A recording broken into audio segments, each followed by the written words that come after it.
Good morning, everyone.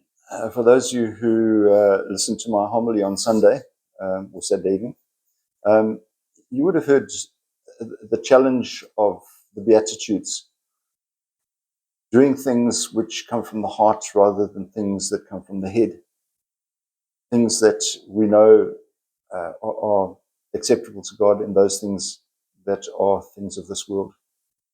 So that theme kind of runs through our reading again today. It is again Mark's Gospel, chapter 8. Looks up Mark. A lot of stuff in chapter 8 in his Gospel. Anyone who loses his life for my sake will save it. What is Jesus saying? If you die to yourself so that you can come to life in me, then you'll be saved. And in dying to ourselves, it doesn't mean we crumble up. What it means, we've got to say, I'm going to put my pride aside and put God's priorities in place. Remember, we spoke about the core, about the heart that we are supposed to have.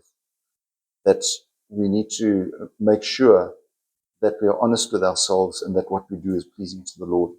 And everything else will be based on that. All of our decisions, our reactions, and so forth will be based on that. Decisions about what do we do on Sundays? Do we go to church? Don't we? What's our prayer life like? Are we going to go to penitential services?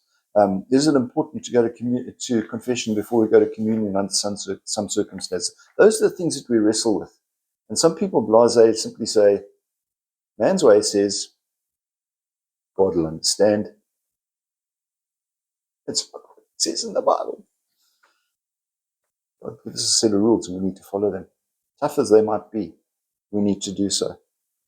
Jesus says, if anyone in this adulterous and sinful generation, is he talking about that time or now, is ashamed of me and my works, we turn our back on God, I will also be ashamed of him when I come in my Father's glory. Do unto others as you'd have them do unto you. Jesus is saying, if you're going to turn your back on me, how can you expect me to embrace you? Be aware that you'll be treated in the way, you'll be judged in the same way as you judge me. If you don't think I'm important, then I won't be. That's tough. That's the teaching.